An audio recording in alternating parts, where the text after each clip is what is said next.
just want to plug the next series. It's called Level Up: How to Grow Spiritually in Your Faith. And we, they actually pixelated me, which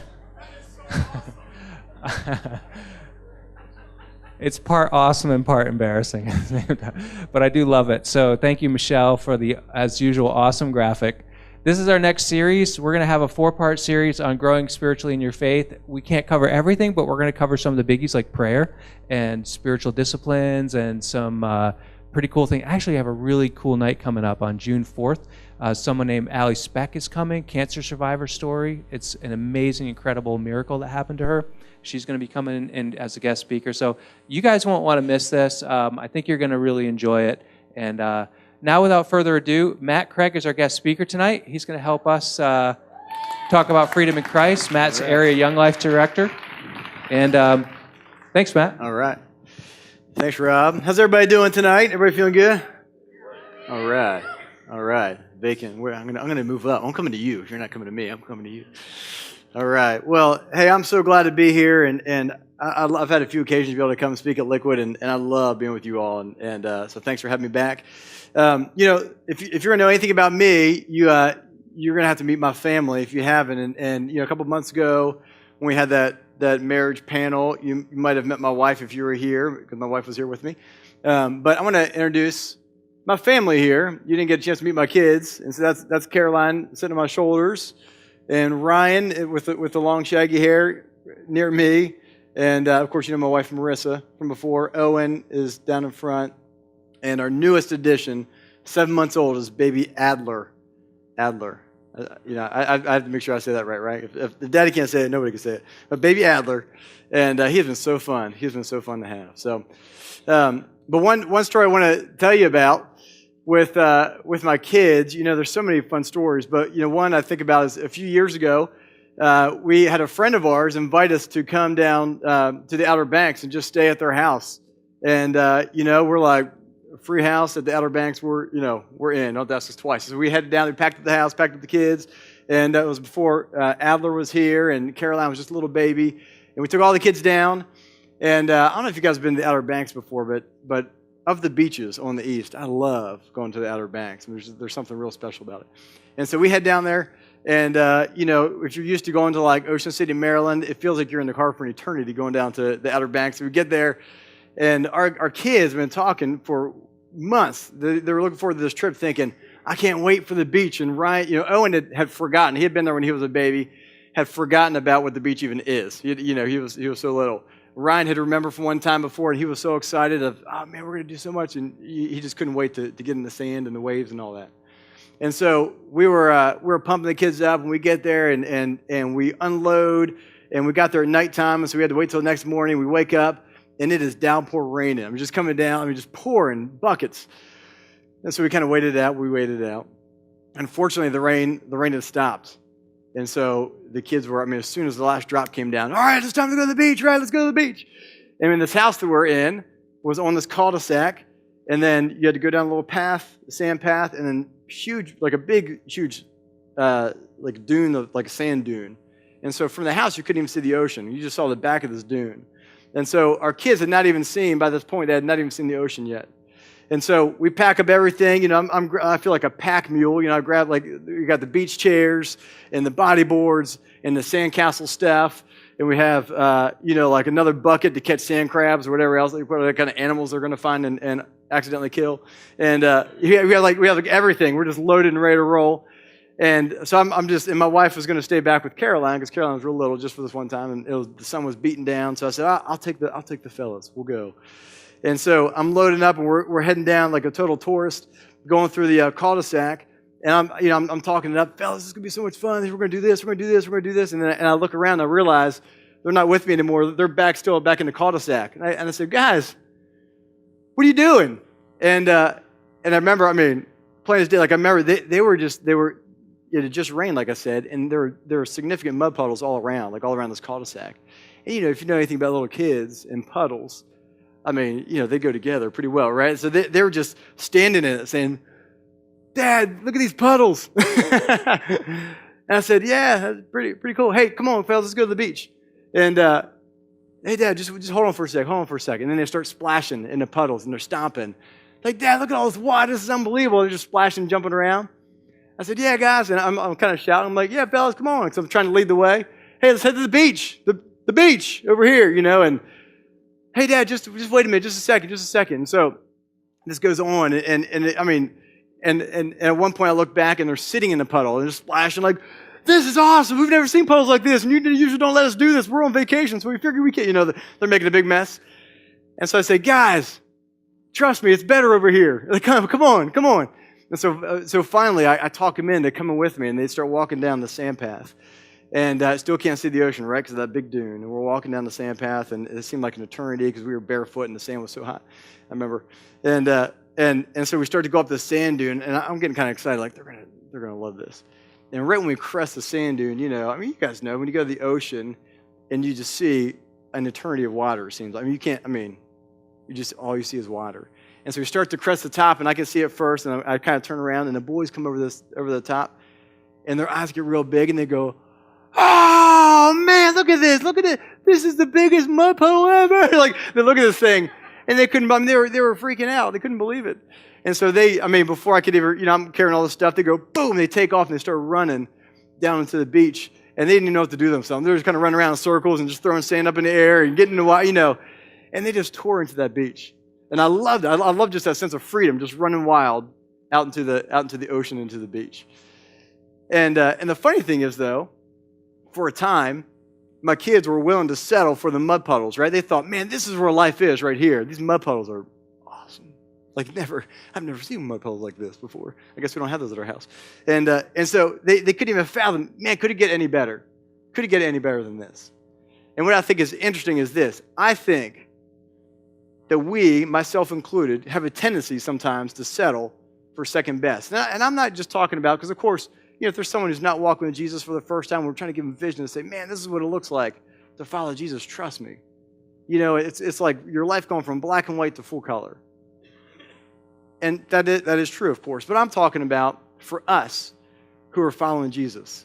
I think sometimes we have this tendency to say, yeah, life to the full. I know that's what Jesus promises.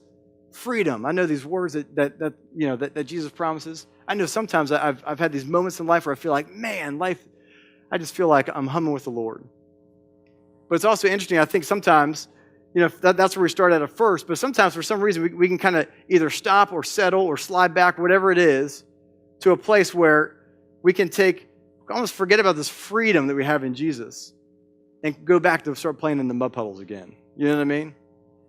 And then life starts to become this sense of obligation. Or life might become the sense of duty, of just saying, hey, I'm just kind of going through the motion of what I think is supposed to be right, and I heard somebody say something about this is what it looks like to follow Jesus. Or maybe we go through just even kind of like what I would call religious motion. And I really put quotes around that word religious, because I believe that Jesus didn't come to start a religion, right? He wanted to start a movement of people who were going to follow him, follow God himself. And so what I'm trying to say is this, and as we journey with Jesus, sometimes we have this tendency to take the beautiful, untamable gospel, or this idea of following Jesus, and we can reduce it down, and I'm talking to myself too, we can reduce it down to a to-do list. Or we can reduce it down to just following maybe a false perception of what it means to follow Jesus. Or maybe it's this idea of saying, man, I know God calls us to, I've heard these words like surrender to him. And while I said yes when I was 6, or I said yes, last year, whatever it is, to following Jesus. But what does it look like to fully surrender? So maybe we're in this mode of partial surrender. And for me, I kind of imagine, again, the mud puddle versus the ocean. Where I think about this, and I apologize if this, kind of joke, but if this offends anybody. But have you guys ever seen this before? I like that woman in the airport right here trying to, look at that one kid's taking a nap or something, the other kid's trying to take off. But if this was you as a child, I'm not trying to offend you or your parents. But look at it. But I just think about this idea of and I understand the safety. Some people have this vision for safety behind it. But I think sometimes we can be in a harness, and what I'm trying to say is I don't know that we're meant to live life restrained like this. Of saying, oh, we got a little bit of freedom, like in this little circle. but thinking, man, but we kind of restrain ourselves and we think, well, maybe this is what it is, you know? A friend of mine, I work for an organization called Young Life here in York, and several years ago, one of the volunteer leaders, a friend of mine, and I remember clear as day, you know, she was a volunteer leader, which meant that she went after what Young Life is. We go after kids who don't know the Lord and build relationships with them, and hopefully provide opportunities for them just to know what it looks like to follow Jesus. And so one of my friends was leading, and she was awesome. Just a dynamic leader. Kids were attracted to her, just wanted to be around her. You know, just had this vision for just love leading kids to Christ, and going out on her own time and building relationships with kids, all that kind of stuff. But I remember this. I remember having a conversation. I remember it was during this time where you could kind of tell, you know, you ever go through times where you're feeling a little bit spiritually beat up, a little bit, or emotionally beat up, or whatever you want to call it. But I remember this moment where I could sense that she was going through this, and we were having a conversation. And she goes, you know what? And I'll never forget. Here's the quote. Actually, let me read the quote and make sure I get it right. She goes, I feel like I'm not experiencing the freedom in life that I'm sharing with the kids from the Scripture. So I'm sharing this message of Jesus with kids I'm ministering to, I'm giving my life away to. I've been walking with Jesus for a long time, but I feel like I'm in this motion of just not experiencing freedom. You know, Jesus says, I've come to give you life, right? And life to the full, or abundantly, depending on your version. John 10:10. Man, how come I feel like, I don't always feel like that? How come I feel like I'm in this mode of maybe being a little bit restrained or pulled back, whatever it looks like? And so here's what I want to do. I want to look at John chapter 8, because I think Jesus has a very clear answer for this. And yeah, we're going to take a look at what Jesus has to say. So John chapter 8, and it goes like this. It starts out with this. Jesus defined, we know right away who his audience is. It says, to the Jews who have believed him. And so I think it's important to know, because Jesus is talking to people who are following him. Back in that day, you know, like there was, Jesus kind of parted the ways, right? There were some people who, when they met Jesus, were like, I'm in, I get it, I'm following you. Other people who are like, I'm threatened by your power, whatever, I'm not sure about you, I'm out. He's talking to the people who are in, who are saying, Jesus, I believe that you're the Son of God, I want to follow you, let's go. The people from the Jewish nation who are following Jesus. And then, once we know that, you know, what does Jesus have to say? And I love this. I'm going to read it right from the Scripture. You follow along. It says this. Jesus said, if you hold to my teaching, you are really my disciple. Then you will know the truth, and the truth will set you free. I love that. I love this. Jesus said, if you hold to my teaching, you're really my disciple. Then you will know the truth, and the truth will set you free. You know what I noticed about that? There's a pretty clear order right there, right? 1, 2, 3. It says right there. It says, hey, Jesus is saying, listen to and follow what I say. And I think that's the first thing he's saying. Hey, just look at me, listen to and follow what I say. The second thing he says, he goes, you will know, if you listen and follow what I say, you will know the absolute truth in life. You know, people talk about, like, what's the secret of life? There is no secret to life. It's not a secret. Jesus is life. Following him, that's where life is. If we know what he has to say, we follow what he has to say, we do whatever he says, and surrender to him and say, God, I want to do your life your way. I want to surrender my way to life and doing it your way. That's where life is. And then lastly, he says this, you'll know the truth. And he goes, and that truth, talking about himself, Jesus Christ, that truth will set you free. Pretty simple message in the sense that we've probably heard before. But what do you think the response was? And remember, these are the people, this audience are ones who are starting to follow him, who are starting to get it and say, man, there's something different about Jesus. And here's what they say. They said, they answered him, we are Abraham's descendants. It's almost like they have a little bit of chip on it. We are Abraham's descendants, and we have never been slaves of anyone. How can you say, Jesus, how can you say that we shall be set free? Do you know what's kind of funny about that? If you know anything about the history of this Jewish nation of the Israelites back at this time, you know, hundreds of years before, you know, if you go way back, they were enslaved by the Egyptians, right? So they were enslaved by Egypt, and they're not just talking about themselves, they're talking about their descendants. They've been enslaved by the Egyptians, then they were set free, the whole deal, Moses lead them out of Egypt. And then I believe, if I'm right, I believe it was 7 more times They were occupied. They were taken over. They were conquered in a sense. Some people wouldn't say conquered because they were still a surviving nation, but you know what I mean? Like they were occupied 7 different times. And while they're actually saying this sentence, while they're actually saying, how can you say that we need to be set free? They're actually being occupied by Rome at that time. Rome they're part of Rome. Rome is the ruling class at that time. And they were a pretty oppressive power that had the thumb on the Jews at that point. And so what's interesting is there's this sense of blindness of saying, Jesus, how can you ever say that I need to be set free from anything? I got life. I got it going on. And you know what I think? I think sometimes we do the same thing.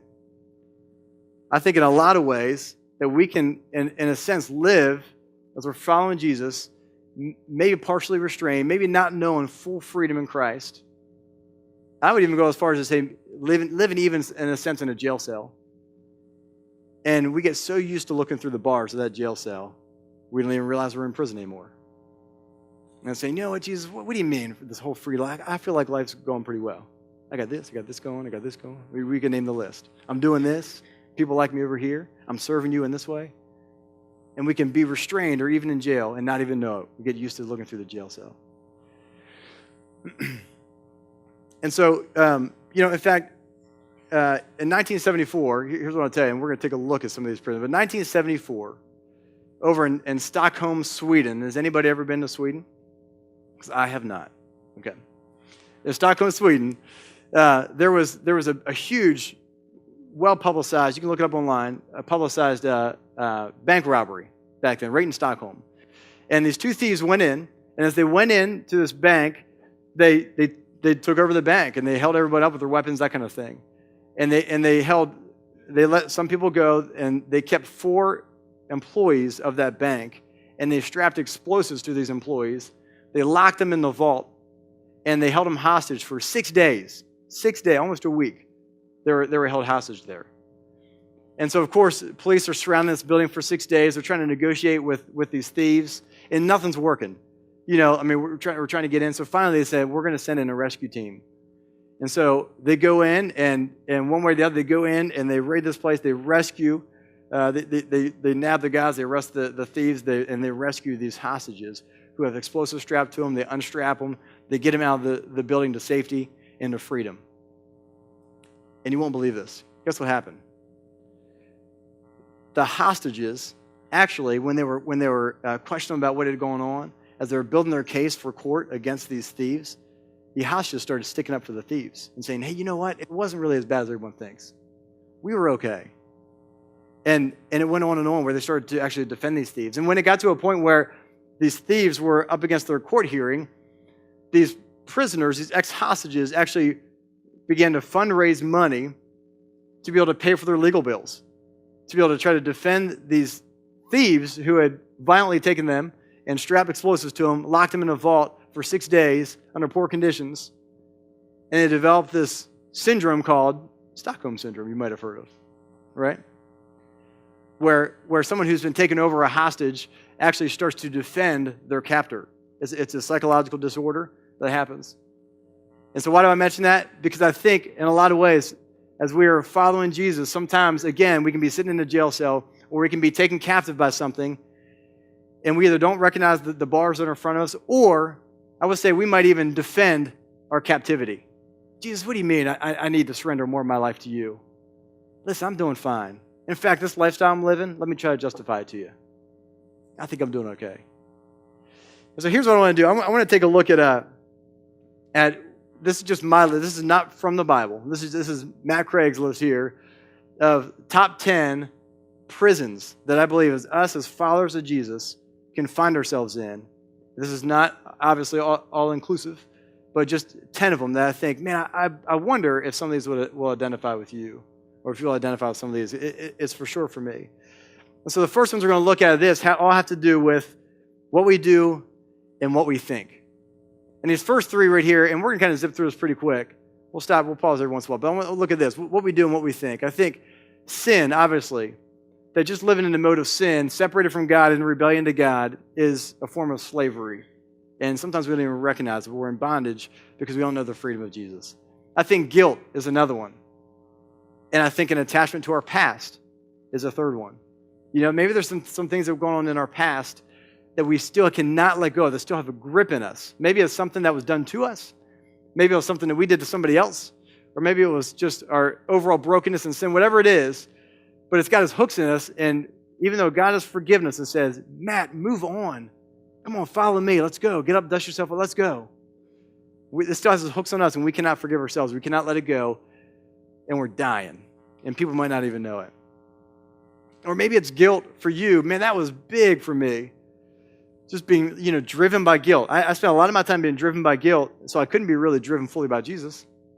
Even when I was in ministry, I started ministry, and my wife and I, after college, we got married, and 2 weeks later after we got married, we moved to a new town in Virginia Beach, started this ministry with Young Life, and it was an awesome adventure. But I remember this sense for years, kind of going in this battle of saying, okay, when I have this new marriage, and then our son Ryan came a year and a half later, and we had a family that was starting. And so when I'm out with kids, or I'm out with some of our volunteer leaders, or I'm out doing ministry, I was feeling guilty that I wasn't at home. And my wife never made me feel guilty. My kids never made me feel guilty. It was just I don't even know where, it's just a war that was going on inside of me. But you know what's funny? When I was at home, I was feeling guilty because I'm thinking, oh my gosh, all these kids are dying not knowing about Jesus. We got to get out there. We got to know. We can never know enough kids. And so I was feeling guilty about being home. I couldn't win. I couldn't win. There was a battle going on inside of me. Have you guys ever felt any of that kind of stuff? I think a few more are these. Failure. Again, more things that we do and more things that we think, but failure. Maybe we failed at a few things, or maybe we're afraid to fail. And so we think, maybe God's calling me to this, but what if I fail? What if it doesn't work out? I'm out. I can't surrender that far. Jesus, I followed you this far, but now it's starting to sting. I'm just going to hang here. I'm going to play in the mud puddles. Maybe this is another one that was big for me. Maybe it was perfectionism. Saying, I got to do everything perfect. And if it's not perfect, I'm not doing it. And if I can't do it perfect, I'm not going to say yes to whatever that somebody's asked me to do. Man, what a lose it was for me. Just being restrained by, just this opportunity of having opportunities to follow Jesus further, but saying, gosh, I'm afraid.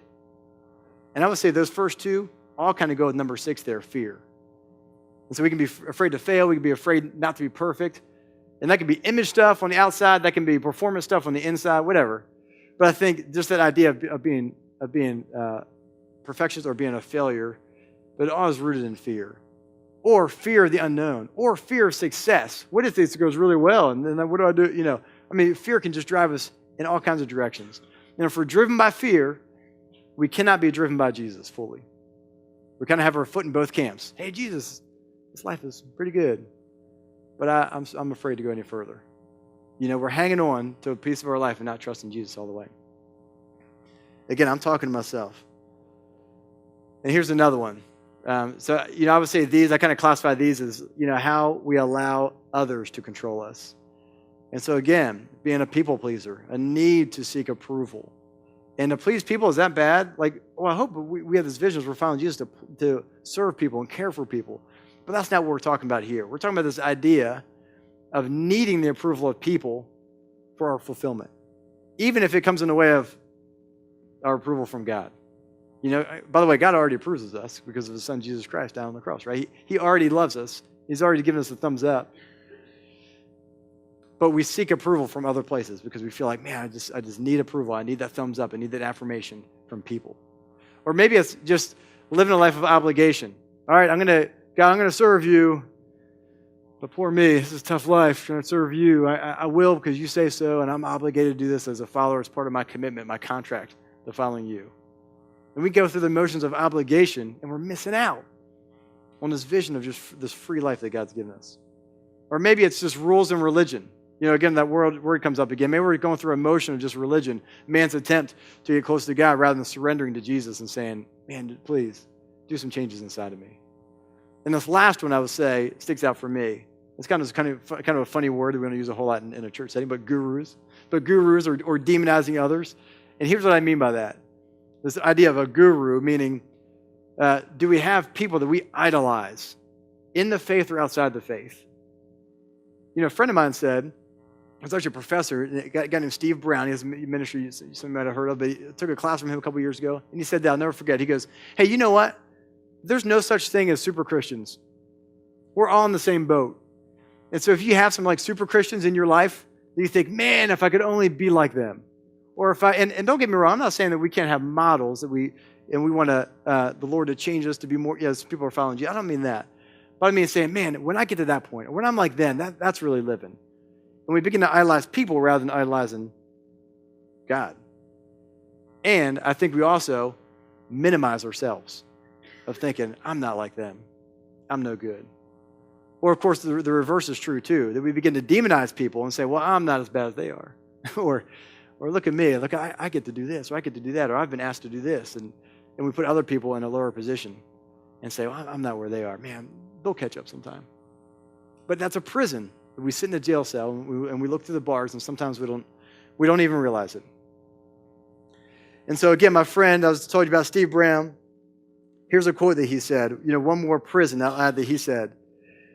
He goes, when comfort is king, so it's the prison of comfort, of being comfortable, of being in a place where you feel like whether it's financially stable, whether it's just being comfortable in relationally and relationships, whether it's being comfortable in our family setting or predictability in life, whatever it is. But he says, when comfort becomes king in our life, he goes, almost all emotion and spiritual sickness comes from an inappropriate avoidance of pain and confrontation.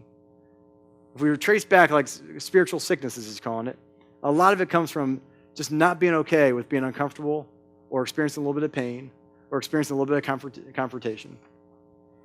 And I love that. I love how clear that is. But the bad news is, dang, that kind of like shoots down the American dream a little bit. Like what's been banged in our heads for years and years and years. The American dream. Here's what it is. Follow these easy steps and go to college, then make this money, and have this wife or husband, have these many kids, get a house, and we start unpacking it. And is there anything wrong with those things? Absolutely not. But when that becomes our life and that becomes our vision for life and we strive after that, man, we're sitting in a jail cell thinking, I guess this is it. I thought it was more than this whole living a full life thing. I thought it was more than this. So, what's Jesus' answer? And I love what he has to say here. Let's read it. This is the last couple of verses in this John 8 section. It says, Jesus replied, he goes, I tell you the truth. I love that. I tell you the truth. Anyone who sins is a slave to sin. Now, a slave has no permanent place in the family, but a son or a daughter, I believe, is what he means. A son or daughter belongs to it forever. He goes, now a slave has no permanent place in the family, but a son belongs to it forever. So if the son, capital S, talking about Jesus, so if Jesus sets you free, you will be free indeed. I love that. Those are powerful words. I know we can kind of glaze over that, but those are powerful words. Here's what he's saying. I believe Jesus is saying, he goes, you guys, the message, remember he's talking to people who have already started the steps of following him. He said, the message is the same that I've told you before. He goes, and when you first started following me, he goes, sin equals slavery. Don't be fooled. Trust me. I know there's an allure to it. There's an attractiveness to it. But sin equals slavery. And sometimes you don't know until you've been on the other side. And then secondly, he says, freedom is found only in knowing Jesus. Freedom, he's saying, freedom is only in knowing me. And then he says this. He says, live like you're free. Come on, follow me. He goes, if the Son sets you free, you are free indeed. Believe it. Believe it. And so for me, it begs the question of like, okay, so if I'm in a jail cell and I hear what Jesus has to say, what's the way out? Kind of, let's make this a little more practical. So what? Where are we going? And I think this. I think number one is this. What's the way out of jail? How do I break out of this jail cell? And I think number one is this. Is the most important, knowing how God defines himself. We have to know God. We have to get ourselves in a position where we can just begin to know God, know what he says about himself, all over this, painted all over the scripture. Here's who I am. Because of the fact that everything hinges on that, who Jesus is. Everything good hinges on the fact of who God is. And I also think this too. Not as part of that, I think, what would it look like if we all said, I'm going to go back to the scriptures And I like to highlight the Gospels, by the way, Matthew, Mark, Luke, and John, because Jesus is God in the flesh, right? The visible expression of the invisible God. If you want to know what God's like, let's look at Jesus. So let's look at his life. And let me look at his life like I've never heard anything about Jesus before. What would it look like to do that starting tomorrow? To open up the scriptures and say, I'm going to pretend like I haven't heard anything about Jesus. And I'm going to start to dig in. And I'm going to say, you know what? I want to be transformed by your words, God. I want to know you the way that you are. And not only by what I'm hearing people say. And that's important. It's important to have people you trust in your life to tell you about and help you grow. But also to say, man, I want to go right to your words and find out who you are. Know who you are, God. And how you define yourself. And how you look at us. And so number 2 is this, way out of prisons, is, if it's coming, I'm going to read it to you. If not, there it is. It says, believing how God defines you and me and how he values you and me.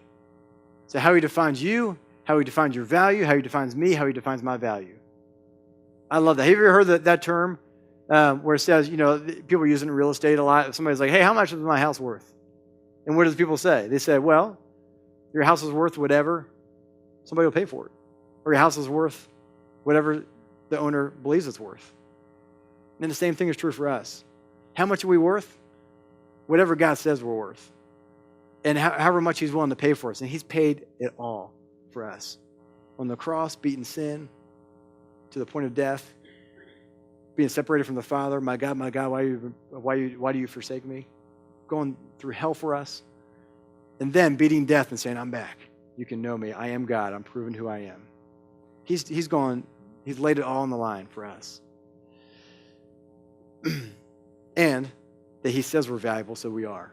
I think it's as simple as that. He goes, you don't even know how valuable you are. You're made in my image. I love you. That's your identity. You're a son, you're a daughter. You have full reign of my house. And I think lastly is this. Surrendering your way and my way to God's way. Which sounds kind of simple, and I'm not trying to oversimplify that. But I think that's pretty profound to say, all right, God, I surrender everything I know of me to everything I know of you. I'm tired of doing life partially your way and partially my way. There's this closet that's in my life that I'm afraid to open up the door. It kind of stinks in there, kind of dirty. But I want to open it up and say, clean it out, please. I'm tired of saying, okay, I'm going to try, God, I'm going to do some really good things for you today. Because I don't think God's all that impressed by us. I think he wants to say, wave the white flag and say, I surrender. I want to know you. And I think as part of that, surrendering, we begin to give our life away to others at all costs. What it look like to lay our lives down on the line at all costs and give our lives away to others. And so this idea of just putting ourselves in a position where we can hear from God and do whatever he says. And so in closing, here's what I want to say to you. Imagine going to a class, and I went to a class like this one time, one of my seminary classes. And imagine going to a class, and the professor says, first class, he says this. He goes, hey, by the way, everybody in here already has an A. You have an A. You haven't done anything. You already have an A. I'm giving everybody an A. So, and this is a class I was so excited about taking. So that's kind of important too. So excited about taking this. But what does that change for us? If you go into a class and say, you already have an A, doesn't that change everything about how you look at that class? Aren't you no longer worried about the to-do list? Okay, what's going to be on the test? What do I have to do? I have to say the right things. I have to impress the teacher. No, you kind of forget about that. And you say, I get to sit and just journey through this class and enjoy it and know that I'm approved. I have an A. And God's saying the same thing. He's saying, you know what, you guys? You know what, Matt?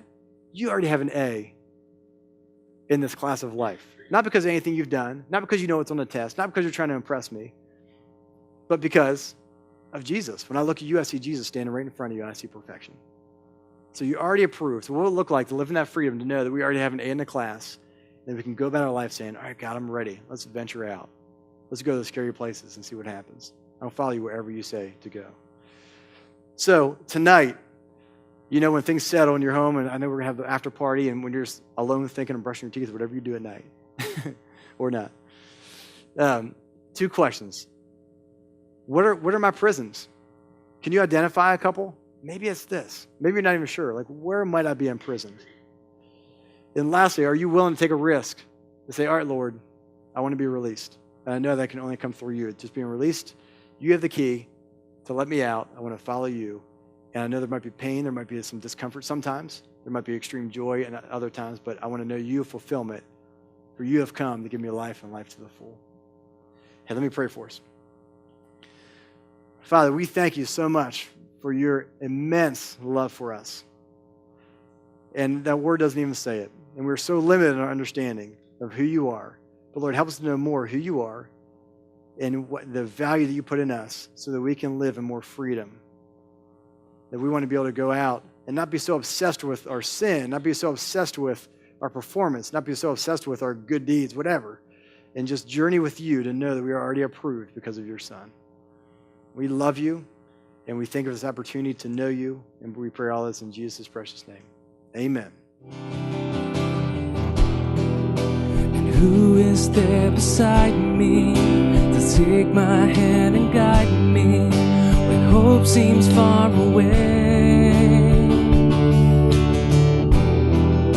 When sin and shame are blinding, I hear your grace reminding, you've lifted all my shame. Lord, who am I that you would draw near in all my shame? Your love gave me life.